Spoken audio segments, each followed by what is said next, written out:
आपकी तैयारी के लिए सबसे पहले इंपॉर्टेंट बात यह याद रखेंगे कि फाउंडेशन से भी पहले आपकी जमीन बिल्कुल मजबूत होनी चाहिए।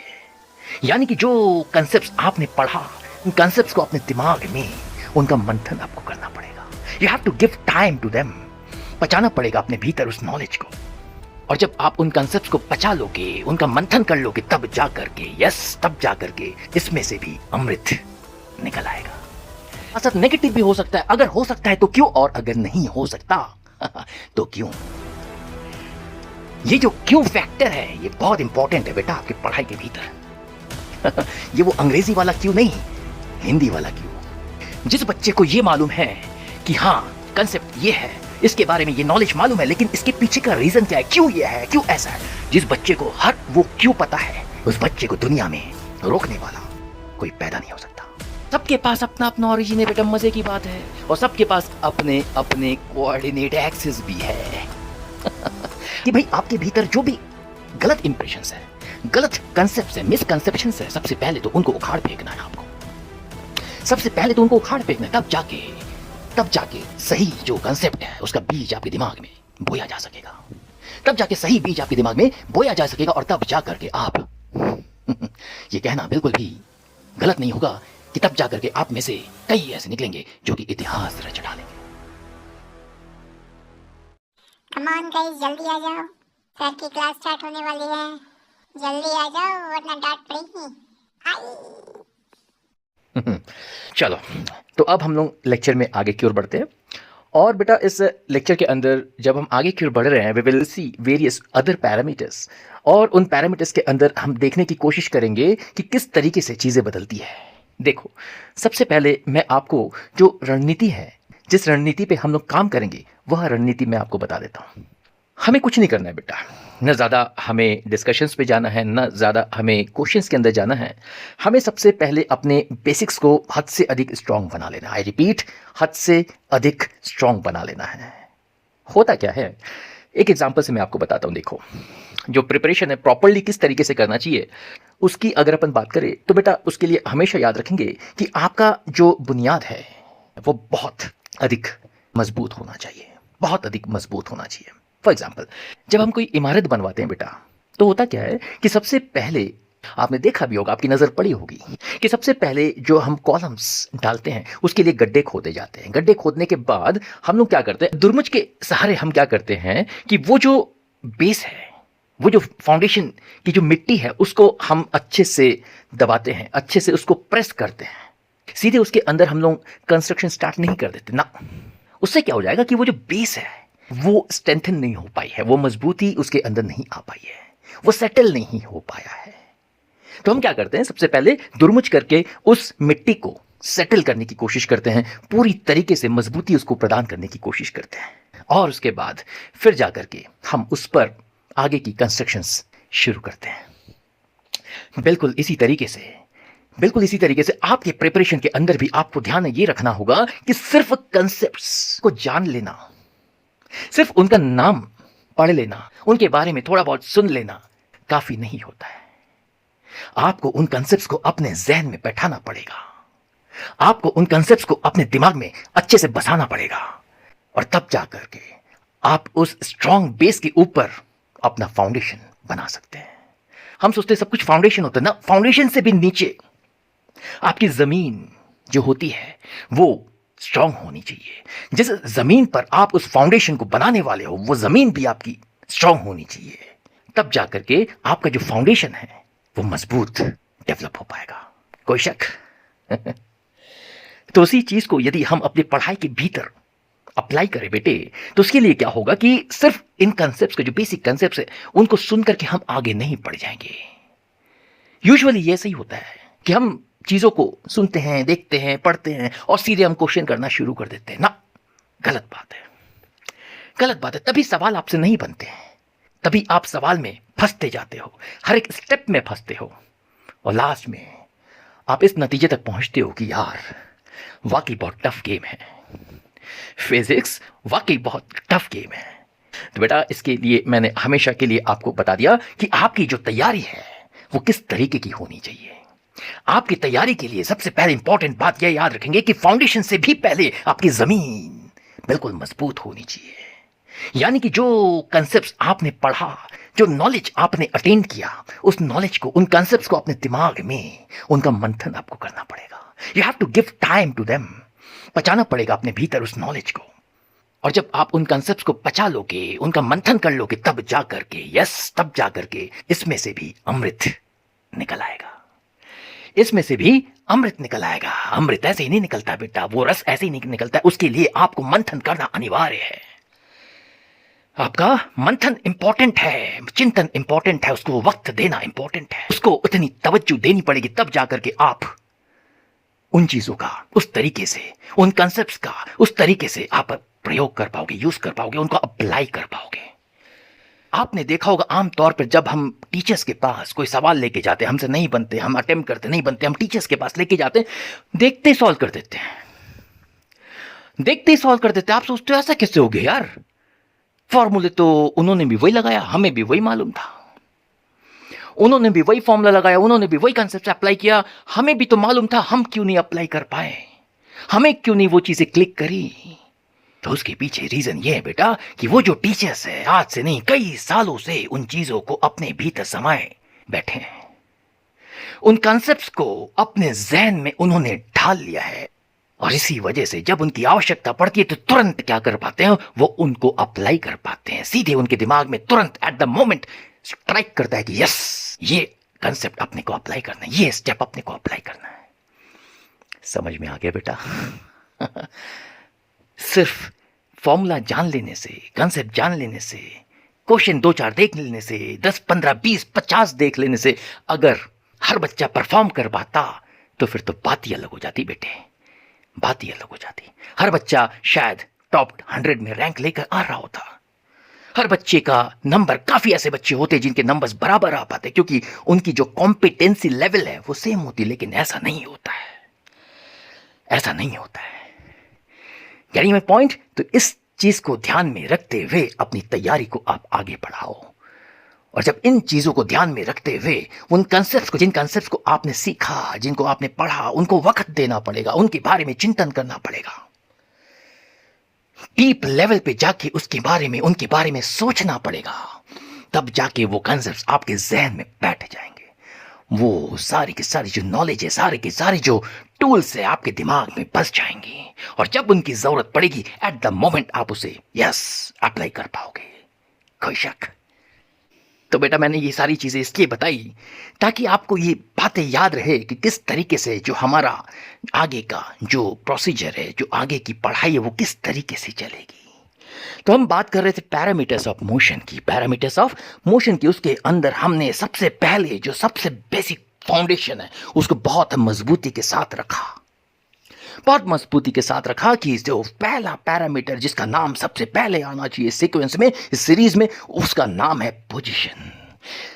पोजीशन जिस पर की पूरी पूरी काइनेमेटिक्स, पूरी की पूरी मैकेनिक्स, आई शुड से पूरी की पूरी ये जो कायनात है मैकेनिक्स की, फिजिक्स की, ये किस तरीके से उस पोजीशन पर टिकी हुई है। तो भाई आगे बढ़ने से पहले मैं आपको जो स्ट्रैटेजी है उस स्ट्रैटेजी से अवगत करवा देता हूं। स्ट्रैटेजी ये है बेटा कि हम ज्यादा पढ़ाई नहीं करेंगे, इनके बारे में ज्यादा नहीं पढ़ेंगे ना, बस चंद पॉइंट्स होंगे, बस कुछ चंद पॉइंट्स होंगे जिन पर कि हम रोशनी डालेंगे। और विश्वास मानो कि अगर आपके दिमाग में वो चंद पॉइंट्स बिल्कुल क्लियर है बेटा, कोई सवाल ऐसा नहीं बन सकता जो कि आपको फंसा दे, जिसके अंदर आपको स्ट्रगल करना पड़े ना। हम देखते हैं काइनेमेटिक्स के भी सवालों में बच्चे फंसते हैं, यस फंसते हैं। वो न्यूमेरिकल हो, थियोरेटिकल हो, कंसेप्चुअल हो, बच्चे फंस जाते हैं, उनके जाल में फंस जाते हैं। क्यों फंस जाते हैं? क्योंकि कुछ पॉइंट्स ऐसी होती हैं, हवा में तो होती है लेकिन हवा में होने से मतलब नहीं है। You have to capture all those points very strongly, अपने दिमाग में उन पॉइंट्स को अच्छे से पकड़ के रखना है। आगे और बताऊंगा बेटा, एक दिन में ज्यादा नहीं। अब चलो आगे बढ़ते हैं। अब हम बात करते हैं आगे के जो पैरामीटर्स है उसके बारे में। जो पहला पैरामीटर जिसकी हमने बात करी थी पोजीशन, उसके बारे में भी उन चंद पॉइंट्स की डिस्कशन शायद हो जानी चाहिए। और वो चंद पॉइंट्स कौन से हैं? वो चंद पॉइंट्स ये हैं कि वो जो पर्टिकुलर पैरामीटर होगा, भले ही वो पोजीशन हो, डिस्टेंस हो, डिस्प्लेसमेंट हो, वो जो पैरामीटर होगा उनके बारे में हम देखेंगे कि क्या वो स्केलर है या वेक्टर है। दिमाग में क्लियर होना चाहिए। और अगर वो वेक्टर है तो उसकी दिशा की भी हमें चर्चा करनी पड़ेगी, उसके डायरेक्शन की भी अपने को चर्चा करनी पड़ेगी। तो सबसे जो पहला पॉइंट होगा जिस पर कि हम डिस्कस करेंगे कि वो जो पर्टिकुलर पैरामीटर है क्या वो स्केलर है या वेक्टर है, पहली बात। दूसरा जो पॉइंट है जिसकी हम बात करेंगे, जिसके बारे में हम चर्चा करेंगे, वो ये है कि अगर वो स्केलर है, अगर वो वेक्टर है, चलो जो भी हमने डिस्कस कर लिया, दूसरे पॉइंट पे अपन देखेंगे कि क्या वो पॉजिटिव के साथ साथ नेगेटिव भी हो सकता है। क्या वो पॉजिटिव के साथ साथ नेगेटिव भी हो सकता है? अगर हो सकता है तो क्यों, और अगर नहीं हो सकता तो क्यों? ये जो क्यों फैक्टर है ये बहुत इंपॉर्टेंट है बेटा आपके पढ़ाई के भीतर। ये वो अंग्रेजी वाला क्यों नहीं, हिंदी वाला क्यों। जिस बच्चे को ये मालूम है कि हाँ कंसेप्ट ये है, इसके बारे में ये नॉलेज मालूम है, लेकिन इसके पीछे का रीजन क्या है, क्यों ये है, क्यों ऐसा है, जिस बच्चे को हर वो क्यों पता है, उस बच्चे को दुनिया में रोकने वाला कोई पैदा नहीं हो सकता। इस बात का मैं चैलेंज देता हूं। तो this Q factor is very very important for your preparation. Alright, तो वही बात ये आ गई कि हम जो अगला पॉइंट देखेंगे इसके अंदर वो ये देखेंगे कि वो पॉजिटिव हो सकता है कि नेगेटिव हो सकता है, अगर हो सकता है तो क्यों, नहीं हो सकता है तो क्यों। ओके, तीसरा पॉइंट कि भाई वो स्केलर है, वेक्टर है, देख लिया, पॉजिटिव नेगेटिव देख लिया। अब हम ये देखेंगे कि क्या वो इंक्रीज और डिक्रीज भी हो सकता है, क्या वो इंक्रीज और डिक्रीज भी हो सकता है, और अगर हो सकता है तो क्यों, और अगर नहीं हो सकता है, अगेन नहीं हो सकता है तो क्यों नहीं हो सकता। क्योंकि यही क्यों फैक्टर आपको उन पेचीदे सवालों को एनकाउंटर करने में हेल्प करेगी, जो पेचीदे सवाल, जो सवाल आपको एग्जाम में परेशान करने वाले हैं। फॉर एग्जाम्पल, सपोज कोई सवाल आपके सामने आया जिसके अंदर डिस्टेंस ट्रेवल्ड की वैल्यू पूछी जा रही, डिस्टेंस ट्रेवल्ड की वैल्यू पूछी जा रही है, और आप सॉल्व कर रहे हो तो पता लग रहा है कि डिस्टेंस ट्रेवल्ड की वैल्यू आ रही है -25 मीटर्स। इक्वेशन दिया हुआ है, सब कुछ दिया हुआ है, सब कुछ ठीक है, आपने ईमानदारी से सॉल्व किया, आंसर आता है -25, आंसर आता है -25। आपका ये जो लॉजिक है ये आपको बचा लेगा कि डिस्टेंस ट्रेवल्ड कभी नेगेटिव नहीं हो सकता, डिस्टेंस ट्रेवल्ड कभी नेगेटिव नहीं हो सकता। लेकिन अगर मान लो एग्जाम में ही, क्वेश्चन के अंदर में ही ग्राफ का मान लो कोई क्वेश्चन है जिसके अंदर डिस्टेंस का ग्राफ दिया हुआ है, और कहीं वो ग्राफ हॉरिजॉन्टल लाइन से नीचे उतर आया, आपको आगे बढ़ने की जरूरत ही ना है, आपको आगे बढ़ने की जरूरत ही नहीं। देखते ही आप बताओगे this question is wrong, not possible, सीधे डी ऑप्शन को टिक करके आगे बढ़ जाएंगे। ऐसे भी आते हैं गूगली क्वेश्चंस ऐसे भी गूगली क्वेश्चंस आते हैं जिसके अंदर छोटे छोटे पॉइंट्स पे बच्चे को फंसाने की पूरी पूरी कोशिश करी जाती है। तो मैंने कहा छोटे छोटे पॉइंट्स, इस बात को मैं वापस लेता हूं, क्योंकि कोई भी पॉइंट बेटा, कोई भी जानकारी, कोई भी कंसेप्ट यस छोटा नहीं होता। हम बोलते हैं इनको छोटी पॉइंट्स, बेसिक पॉइंट्स बोलते हैं, लेकिन अगर ये बेसिक पॉइंट्स, ये छोटी छोटी जो जानकारी, अगर ये आपके दिमाग में करेक्टली फीडेड नहीं है, अगर ये आपके दिमाग में सही टाइम पे एंड टाइम पे क्लिक नहीं करती है, तो आप किसी भी सवाल को सॉल्व नहीं कर पाओगे। ऑलराइट, तो अगर ऐसी बात है तो शुरुआत तो पोजीशन से हो जानी चाहिए। तो भाई पोजीशन के बारे में भी देख लेते हैं कि जो पोजीशन है क्या ये स्केलर है या वेक्टर है। जो सबसे पहला सवाल उभर के आ रहा है सीक्वेंस में वो ये है कि जो पोजीशन है क्या वो स्केलर है या वेक्टर है। कितने बच्चे बोलते हैं कि ये वेक्टर है, ऑलराइट, और कितने बच्चे बोलते हैं कि ये स्केलर है ऑलराइट, चलो ठीक है। मुझे एक बात बताओ, सपोज आप बैठे हुए हो और आपके सामने इस तरीके से दो ऑब्जेक्ट्स रखी हुई है, बिल्कुल आइडेंटिकल ऑब्जेक्ट्स रखी हुई है और बिल्कुल सेम डिस्टेंस पे रखी हुई है आपसे। इसकी भी डिस्टेंस 10 मीटर है, इसकी भी डिस्टेंस 10 मीटर है। तो क्या बताओगे, क्या इन दोनों ऑब्जेक्ट्स की जो पोजीशन है वो सेम है? स्पेस में, स्पेस मतलब ये जो आपके आसपास का इलाका, इसी को अपन स्पेस बोलते हैं, उस स्पेस पे नहीं जा रहे हैं जहां पे अंतरिक्ष की अपन बात, नो, ये आसपास का जो इलाका है। क्या बताओगे ये जो दोनों ऑब्जेक्ट्स आपके सामने रखी हुई है, क्या इन दोनों की पोजीशन सेम है? डिस्टेंस सेम है, नो प्रॉब्लम, आपसे डिस्टेंस बिल्कुल सेम है, तो क्या पोजीशन सेम है? नो, पोजीशन सेम नहीं। आप बोलोगे नो सर इनका पोजीशन अलग है। सही बात है, इनका पोजीशन अलग है क्योंकि इनका स्थान अलग है।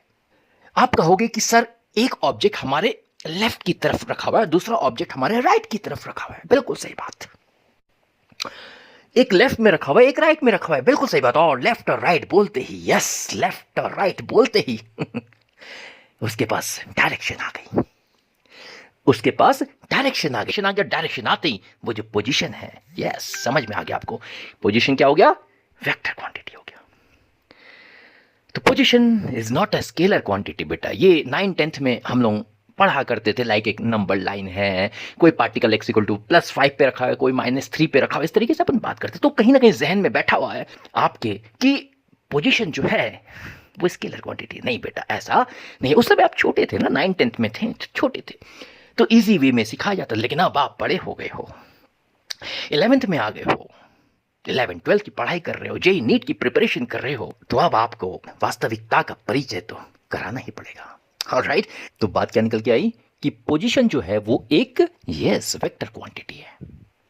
एक्चुअली क्या होता है कि अभी तो जो बच्चे चलो 11th में हैं, वो नए नए हैं, उनके लिए ये चीज़ थोड़ी नई है, क्योंकि वो 9th-10th में पढ़ के आए हैं कि जो पोजीशन है वो एक स्केलर क्वांटिटी है। तो उनके लिए ये चीज़ थोड़ी नई है। लेकिन जो बच्चे 11th में पढ़े हुए हैं, पूरा 11th हो गया है, 12th के अंदर भी काफ़ी हद तक पढ़ लिया, तो उन्होंने देखा होगा कि इलेक्ट्रोस्टैटिक्स के अंदर हम लोग कूलम्स लॉ के फॉर्मूले में बार बार, इनफैक्ट कई बारी, हम लोग पोजीशन वेक्टर का नाम लेते हैं।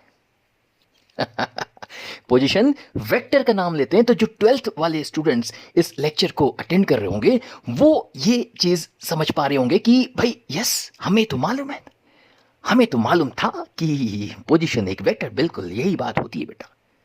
हम जान रहे होते हैं इन चीज़ों को, लेकिन बेसिकली हम उनको ठीक से समझ नहीं पाते, वो हमारे जहन में उतर नहीं पाती है। 10 बार आपने अपने पढ़ाई के अंदर position vector, position vector, position vector बोला होगा, लेकिन अगर किसी ने पूछ लिया आपसे कि क्या पोजीशन एक स्केलर है या फिर वो एक वेक्टर, आप बोलोगे वो तो एक स्केलर क्वांटिटी है सर, वो तो एक स्केलर क्वांटिटी। क्योंकि कहीं ना कहीं आपके दिमाग में उस चीज का इंप्रेशन जो है वो बसा हुआ है, उस चीज का इंप्रेशन आपके दिमाग में बना हुआ है कि position is a scalar quantity. तो वही बात है बेटा। तो उस इंप्रेशन को सही तरीके से बैठाना इंपॉर्टेंट है, और यही काम मैं अपने हर क्लास के अंदर करने की कोशिश करता हूं कि भाई आपके भीतर जो भी गलत इंप्रेशंस है, गलत कंसेप्ट है, मिसकंसेप्शंस है, सबसे पहले तो उनको उखाड़ फेंकना है आपको। सबसे पहले तो उनको उखाड़ फेंकना है, तब जाके सही जो कंसेप्ट है उसका बीज आपके दिमाग में बोया जा सकेगा। तब जाके सही बीज आपके दिमाग में बोया जा सकेगा, और तब जा करके आप ये कहना बिल्कुल भी गलत नहीं होगा कि तब जा करके आप में से कई ऐसे निकलेंगे जो कि इतिहास रच डालेंगे, जो कि इतिहास रच डालेंगे। ये तो छोटी मोटी चीजें बेटा, ये जो जेई है, नीट है, 11th है, 12th है, छोटी मोटी चीजें, ये थोड़ी असली मिशन है आपका। असली मिशन तो कुछ और है बेटा, आपको अभी समझ में नहीं आया। असली मिशन तो कुछ और है कि भाई जो जिंदगी है उसको अपने लपेटे में लेना है, उसको अपने कमांड में लेना है, उसको अपने कमांड में लेना है, ताकि ये जो छोटी मोटी जो हर्डल्स है वो आपके रास्ते में कभी रोड़ा बनकर उभर ही ना पाए। उन सबको उड़ाते हुए आप आगे निकलते जाओ। ऑलराइट बेटे, तो भाई बात ये आ गई कि जो पोजीशन है उसके बारे में जो सबसे पहला पॉइंट हम डिस्कस कर रहे थे कि वो स्केलर है कि वेक्टर है, वो निकल के आया कि yes it is a vector quantity. तो अब आप अपनी कॉपीज में पहला पॉइंट इसके बारे में लिख सकते हो कि yes position is a vector quantity, position is a vector quantity. अब भाई बात ये आ गई, कल भी मैंने बताया था कि अगर वो क्वांटिटी वेक्टर निकल के आती है तब तो उसका जो डायरेक्शन है उसे भी आपको डिस्कस करना पड़ेगा, उसके डायरेक्शन को भी आपको डिस्कस करना पड़ेगा। तो भाई बात ये निकल के आती है कि ये जो पोजीशन है इसकी डायरेक्शन क्या होगी। कोई अगर आपसे पूछे what should be the direction of position, क्या बोलोगे, क्या बोलोगे? चलो मैं आपको इस तरीके से समझाता हूं। सपोज करो जैसे हम पोजीशन की बात करते हैं, तो पिछले लेक्चर के अंदर मैंने आपको बताया था कि भाई हम एक कोऑर्डिनेट एक्सिस यूज करते हैं जिसके अंदर एक क्या होता है, यस ऑरिजिन होता है, ऑरिजिन होता है। और हमने डिस्कस किया था कि उस ऑरिजिन पे कौन बैठा होता है उस ऑरिजिन पे कौन बैठा होता है, यस बिल्कुल सही बोला बेटा आपने, ऑब्जर्वर बैठा होता है। उस ओरिजिन पे ऑब्जर्वर बैठा है। तो मान लेते कि suppose we have a coordinate axis like this, और ये आपका ओरिजिन रहा। सपोज कोई पार्टिकल यहां रखा हुआ है, इस पोजीशन पे रखा हुआ है। सपोज कोई पार्टिकल यहां पे रखा हुआ है, तो भाई उसकी जो पोजीशन है वो किस तरीके से आप डिफाइन करोगे, उसकी पोजीशन को किस तरीके से मेंशन करोगे। तो सबसे पहले बात यह आती है कि पोजीशन को डिफाइन करेगा कौन, तो नाम आता है ऑब्जर्वर का। वेरी गुड, ऑब्जर्वर का। तो अब बात यह आती है कि ऑब्जर्वर जो है, जो यहां पर बैठा हुआ है, अगर वो ऑब्जर्वर इस ऑब्जेक्ट को देखता है तो किधर देखेगा? किधर देखेगा? यस, इधर देखेगा। और मान लो कोई दूसरा ऑब्जेक्ट है, अगर वही ऑब्जर्वर इस ऑब्जेक्ट को, सेकंड ऑब्जेक्ट को देखेगा तो यस, इधर देखेगा। मान लेते ये पार्टिकल ए है, ये पार्टिकल बी है। तो भाई बात आपको समझ में आ गई होगी कि जो पहला ऑब्जेक्ट था ए, उसकी पोजीशन वेक्टर की अगर हम बात करें तो उसकी पोजीशन वेक्टर यस कहां है, किधर है? ओरिजिन से, ऑब्जर्वर से इधर की ओर। यानी ऑब्जर्वर जिधर को देखेगा उधर ही उस पोजीशन वेक्टर की यस डायरेक्शन होगी। तो ये बात ये आ गई कि जो ऑब्जर्वर ओ है, अगर वो ए को देखता है तो इधर देखेगा। इस पोजीशन वेक्टर को आप बेशक R1 का नाम दे सकते हो, कोई दिक्कत नहीं। दूसरे ऑब्जेक्ट को देखेगा तो उसकी जो पोजीशन वेक्टर है वो इधर को होगी, उसके पोजीशन वेक्टर को आप नाम दे सकते हो R2, कोई दिक्कत नहीं। तो भाई आपको ये चीज क्लियर हो गई होगी अब तक कि जो पोजीशन वेक्टर की डायरेक्शन है वो किधर होगी? यस, ऑब्जर्वर से लेकर ऑब्जेक्ट तक। ऑब्जर्वर किधर को देखेगा? जिधर को देखेगा उधर ही उसकी यस पोजीशन वेक्टर की डायरेक्शन होगी। Getting point? और मान लो हम इमेजिन करते हैं कि ये जो ए है, ये बी है, दो और पर्सन्स है, दो और बंदे खड़े हैं यहां पे, मान लेते हैं। तो अगर ये जो ए है, अगर ये ए घूम के बी को देखेगा बेटे तो किधर देखेगा? तो वो किधर देखेगा? यस, इधर को देखेगा। वेरी गुड बेटे। तो जब बात छिड़ गई है तो थोड़ी सी जानकारी मैंने इसी लेक्चर के अंदर आपको दे दी कि अगर ए बी को देखेगा तो उसकी जो पोजीशन होगी वो कुछ इधर होगी। तो इस पोजीशन को आप क्या बोलोगे? इस पोजीशन को आप क्या बोलोगे? इस पोजीशन को बोलोगे position vector of B, yes, with respect to A. किसके रेस्पेक्ट में? किसने देखा? ए ने देखा। तो ए के रेस्पेक्ट में अगर बी की पोजीशन कोई पूछे, इधर होगा, क्योंकि ए बी को इधर देख रहा है। ऑलराइट, तो इसको हालांकि आगे के जो चैप्टर से जो बच्चे पढ़े हुए हैं, जो 12th के बच्चे हैं, आगे के बच्चे, उनको तो मालूम है, आगे उनका एक लेक्चर आता है, एक चैप्टर आता है।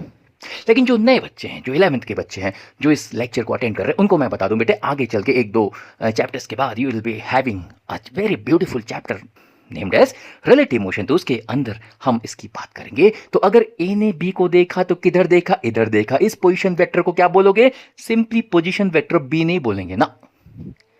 इस कोऑर्डिनेट सिस्टम के अंदर अगर हमें बात करनी है तो हम बोलेंगे this is the position vector of B with respect to A. क्या बोलेंगे? Position vector of B with respect to A, जिसको अगर आप लिखना चाहते हो उसको ऐसे लिख सकते हो, या तो आर बी स्लैश ए या फिर R2/1, position vector of 2 with respect to 1, या फिर बोलो position vector of B with respect to A। तो रेस्पेक्ट में बोलना पड़ेगा। किसके रेस्पेक्ट में? किसने देखा? ऑब्जर्वर यहां पे कौन है? यहां पे हमने ऑब्जर्वर को बदल दिया। कौन ऑब्जर्वर है यहां पे? A है ऑब्जर्वर। कौन है? A है ऑब्जर्वर। तो भाई बात ये निकल के आए कि जो पोजीशन वेक्टर जिसकी हम बात कर रहे थे, स्केलर है कि वेक्टर निकल के आया, उसकी डायरेक्शन की हम बात कर रहे थे। डायरेक्शन क्या निकल के आया? Starting from observer to the corresponding object. Observer सबसे पहले भाई बात ये निकल के आएगी, पोजीशन वेक्टर जब भी आप बोलोगे सबसे पहले सवाल ये उठेगा किसके रिस्पेक्ट में? किसने देखा वो पोजीशन? किसके रिस्पेक्ट में है पोजीशन? ऑब्जर्वर है कौन? तो वो सबसे पहले सवाल ये निकल के आएगा। तो जब ये आपको मालूम पड़ जाएगा कि हाँ भाई ऑब्जर्वर यहां खड़ा है, तो भाई आगे का आंसर देना आपके लिए बिल्कुल आसान हो जाएगा। क्योंकि भाई सीधी सी बात है, सवाल क्लियर है तो जवाब भी आपका क्लियर होगा। उसने सवाल में बोला ही नहीं ऑब्जर्वर कौन है, तो भाई हम कहां से बोलेंगे? पोजीशन वेक्टर की डायरेक्शन की तरह। Getting point? तो पोजीशन वेक्टर की direction depends upon the observer. तो अगर आप चाहें अपनी कॉपी में अगला पॉइंट, दूसरा पॉइंट लिख सकते हैं कि the direction of position vector. The direction of position vector will be from the observer to the object. Observer towards the object. बस खत्म हो गई बात. कोई इसके अंदर मेरे ख्याल से कंफ्यूजन का यस सवाल ही पैदा नहीं. तो वही बात ये आ गई कि इसके अंदर हमने चर्चा करी कि जो ऑब्जर्वर है, जो मेन ऑब्जर्वर है, जो कोर ऑब्जर्वर है, वो कहाँ बैठा है, किसको उसको हमने कहाँ बैठा रखा है, ऑरिजिन पे. उसके रेस्पेक्ट में अगर हम बात करें, ए का पोजीशन वेक्टर इधर है, बी का पोजीशन वेक्टर इधर है. इसको आप R1 R2 बोल सकते हो, नो प्रॉब्लम. ऑलराइट. लेकिन इसी डिस्कशन के अंदर हमने आगे की भी थोड़ी सी बात कर ली कि अगर ए के रेस्पेक्ट में देखना है तो ए के रेस्पेक्ट में बी की पोजीशन वेक्टर यस इधर होगी. उसे आप नाम R2 नहीं बोलोगे, उसको आप बोलोगे R21. यस बेटा, R21. तो इसको कैसे बोलते हैं? Position vector of 2 with respect to 1. With respect to किसके रेस्पेक्ट में? यस 1 के रेस्पेक्ट में. ऑब्जर्वर कौन है? यस 1 है. तो वही बात यहां आ गई कि पोजीशन वेक्टर की डायरेक्शन समझ में आ गई. तो इसी पॉइंट पे आपको मैं एक और मजेदार बात बताते चलता हूं. कहानी है बेटे, इसको जस्ट एंजॉय करो. देखने से कहानी में कैसे पूरी की पूरी फिजिक्स तुम्हारी जद में, तुम्हारे कंट्रोल में, तुम्हारे कमांड में आ जाती है. कहानी में हम लोग सब कुछ निपटा लेंगे. मालूम भी नहीं पड़ेगा. तो भाई बात ये आ गई. यहाँ पे एक और मजेदार बात जो है वो निकल के ये आ रही है कि अगर ऑब्जर्वर, जो कोर ऑब्जर्वर उसकी हम बात करें, वो यहाँ बैठा हुआ है, तो दो और ऑब्जर्वर, दो और पर्सन की हम बात कर रहे हैं, ए और बी. सब सवाल उठता है कि भाई क्या ए का भी ऑरिजिन यहीं पे होगा, क्या बी का भी ऑरिजिन या ना? ए और बी का ऑरिजिन यहां नहीं होगा. तो भाई कहां पे होगा? तो वो होगा यस ए का ऑरिजिन ए के पास, बी का ऑरिजिन बी के पास. बड़ी प्यारी चीज. सबके पास अपना अपना ऑरिजिन है बेटा, मजे की बात है. और सबके पास अपने अपने कोऑर्डिनेट एक्सिस भी है. अपने अपने कोऑर्डिनेट एक्सिस भी है. अगर हम बात करें ए की तो ये लो, उसका जो कोऑर्डिनेट एक्सिस है वो ये है. बी की बात करें तो उसकी जो कोऑर्डिनेट एक्सिस है वो ये है. यानी कि बात ये आ गई बेटे, बहुत मजे की, बहुत काम की बात निकल के आई कि जितने सारे ऑब्जर्वर्स होंगे उतने सारे ऑरिजिन भी होंगे. यस, और उतने सारे कोऑर्डिनेट एक्सिस भी उनके साथ आप डिफाइन कर सकते हो. उनके साथ डिफाइन कर सकते हो. मान लो क्लास के अंदर 50 बच्चे बैठे हुए हैं. लेट्स से 50 बच्चे बैठे हुए हैं. 50 बच्चों के साथ उनका कोऑर्डिनेट जो एक्सिस सिस्टम है वो चल रहा है. सब अपना अपना कोऑर्डिनेट एक्सिस सिस्टम लिए बैठे हैं. और जब वो मूवमेंट करते हैं, जब वो फ्री पीरियड में, इंटरवल में जब बाहर जाते हैं घूमते, तो सारे बच्चे अपने अब कोऑर्डिनेट एक्सिस लेकर चलते हैं. आप बोलोगे सर ऐसे तो टक्कर हो जाएगी. नहीं इनविजिबल होते हैं बेटा. घबराने की बात नहीं है, डरने की बात नहीं है, टक्कर नहीं होगी. लेकिन सारे के सारे जो स्टूडेंट्स है, ऑब्जर्वर हम इनको बोल सकते हैं, सारे के सारे जो स्टूडेंट्स हैं वो अपना अपना कोऑर्डिनेट एक्सिस सिस्टम अपने यस साथ में लेकर चलते हैं. Getting point. तो भाई बात ये आ गई कि जो पोजीशन है उसके बारे में पहली पॉइंट की हमने चर्चा कर ली. स्केलर है कि वेक्टर है? काफी बच्चों को कंफ्यूजन रहा होगा. इतने सालों से मैं पढ़ा रहा हूं, मैंने देखा है क्लास के अंदर majority of the students they are saying कि the position is a scalar quantity. तो वो आपके दिमाग में से वो जो कंफ्यूजन है वो दूर हो गई होगी.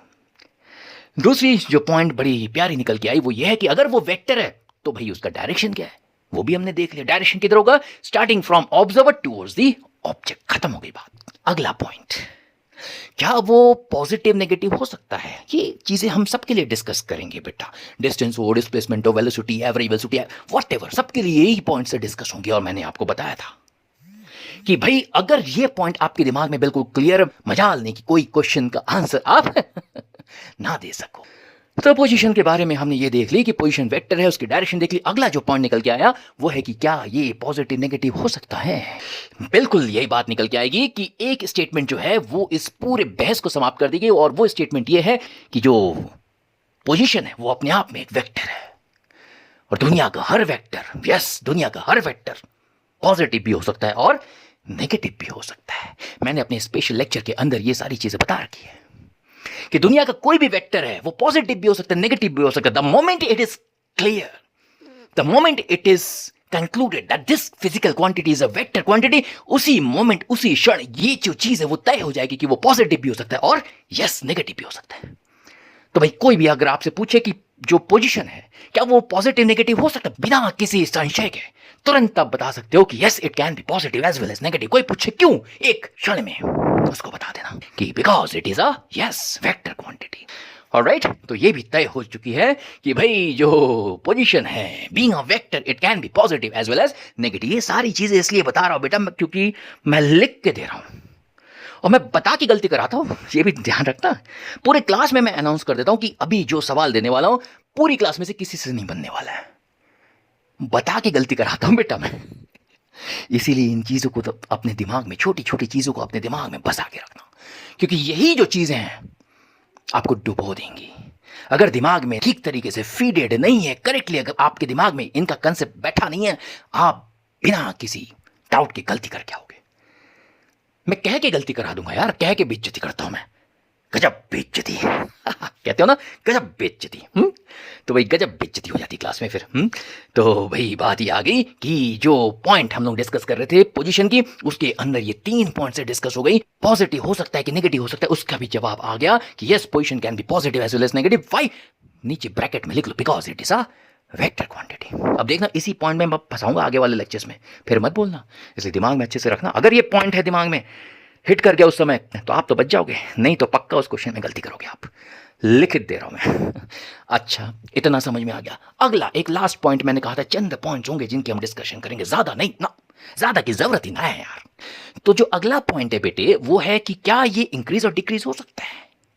तो इसके लिए भी डिस्कस करना है कि क्या पोजीशन वेक्टर किसी पार्टिकल का इंक्रीज हो सकता है। हाँ यार हो सकता है, उसमें कोई प्रॉब्लम नहीं है। डिक्रीज भी हो सकता है, यस हो सकता है, कोई दिक्कत नहीं। देखो कोई पार्टिकल मान लो 5 पे रखा हुआ है तो उसकी पोजीशन क्या बोलोगे बेटा, एक्स एक्सिस पे 5 पे रखा है तो उसकी पोजीशन क्या बोलोगे, x इक्वल टू 5। जो बच्चे वेक्टर्स भी जानते हो उनके लिए मैं बता दूं पूरा, क्या बोलोगे 5 i कैप। मान लो थोड़ी देर के बाद हमने उसको x इक्वल टू 12 पे रख दिया तो उसकी पोजीशन वेक्टर कहलाएगी x equal to 12 i cap. बढ़ गया बेटा, कोई दिक्कत नहीं, यस इट कैन इंक्रीज। उसके बाद मान लो घुमा फिरा के हमने उसको फिर वापस लाकर x equal to let's say 3 पे रख दिया, 3 पे रख दिया तो उस समय उसकी जो पोजीशन वेक्टर कहलाएगी वो कहलाएगी x equal to yes 3i cap. तो इस पूरे प्रोसीजर, इस पूरे प्रोसेस के अंदर आपने देख लिया कि पोजीशन वेक्टर लाइव आपने देखा कि पोजीशन वेक्टर बढ़ भी सकता है, घट भी सकता है और शायद घट के यस 0 भी हो सकता है, कोई दिक्कत नहीं। ओरिजिन पे लाके रख दो तो क्या दिक्कत आ गई, पोजीशन वेक्टर उसकी 0 हो जाएगी। तो खुशी खुशी इस पॉइंट को भी लिख लेते हैं अपन कॉपी के अंदर कि position vector can increase as well as decrease. Alright, तो भाई बात ये आ गई कि वेक्टर स्केलर है, पता लग गया, डायरेक्शन पता लग गया, इंक्रीज डिक्रीज पता लग गया, पॉजिटिव नेगेटिव पता लग गया। तो मैंने जो आपको बात कही थी वो चीज फिर से रिट्रेट कर देता हूं कि इन पॉइंट्स की हम डिस्कशन करेंगे और बिल्कुल तह तक डिस्कशन करेंगे, बिल्कुल रीजनिंग के साथ डिस्कशन करेंगे कि अगर कोई स्केलर है तो क्यों, कोई वेक्टर है तो क्यों, कोई पॉजिटिव नेगेटिव हो सकता है तो क्यों और नहीं हो सकता है तो क्यों। मान ले कोई क्वांटिटी है जैसे आगे distance travel, you all know distance travel negative नहीं हो सकता, we will discuss why it can not be negative. और मैं आपको बता दे रहा हूं कि 90% कम से कम छोड़े, 95% 5% भगवान के नाम पे छोड़ देता हूं मैं, 95% बच्चों के जवाब गलत होंगे। That's the reason why I am laying so much stress on this basic points. Alright, तो भाई बात ये आ गई कि पोजीशन के बारे में ये 4 पॉइंट्स तो डिस्कस हो गई। अगला जो पैरामीटर है that is yes displacement. Displacement आएगा, डिस्टेंस ट्रेवल्ड आएगा, ये सारी जो क्वांटिटीज है इनके बारे में भी हम इसी लहजे में, इसी तरीके से हम लोग डिस्कस करेंगे मजे के साथ, लेकिन अगले लेक्चर में। ठीक है, आज का लेक्चर यहीं तक रखते हैं हम लोग, बाकी जो है चीजें हैं मैं अगले लेक्चर के अंदर बताऊंगा आपको। तब तक इन सारी चीजों की रिवीजन कर लेना, अगले लेक्चर में मिलते हैं। ऑलराइट, तब तक के लिए बाय बाय।